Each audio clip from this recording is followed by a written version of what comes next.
இன்றைய நற்செய்தி புனித லூக்கா எழுதிய நற்செய்தியிலிருந்து வாசகம். அதிகாரம் 10, இறை வார்த்தைகள் 1 முதல் 9 முடிய.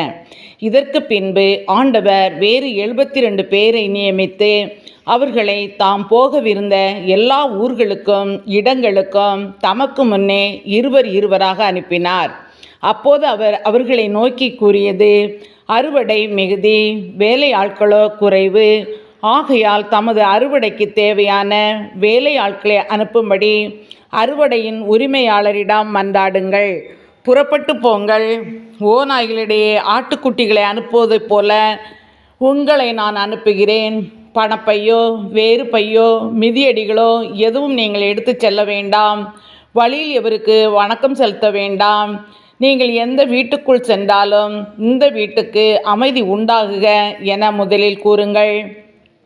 அமைதியை விரும்புபவர் அங்கு இருந்தால் நீங்கள் வாழ்த்தி கூறிய அமைதி அவரிடம் தங்கும். இல்லாவிட்டால் அது உங்களிடமே திரும்பிவிடும். அவர்களிடம் உள்ளதை நீங்கள் உண்டு குடித்து அந்த வீட்டிலேயே தங்கியிருங்கள். ஏனெனில் வேலையாளர் தம் கூலிக்கு உரிமை உடையவரே. வீடு வீடாய் செல்ல வேண்டாம். நீங்கள் செல்லும் ஊரில் உங்களை ஏற்றுக்கொண்டால் உங்களுக்கு பரிமாறுவதை உண்ணுங்கள். அங்கு உடல் நலம் குன்றியோரை குணமாக்கி இறையாட்சி அவர்களை நெருங்கி வந்துவிட்டது என சொல்லுங்கள் என்றார். இது கிறிஸ்து வழங்கும் நற்செய்தி. கிறிஸ்துவே உமக்கு புகழ்.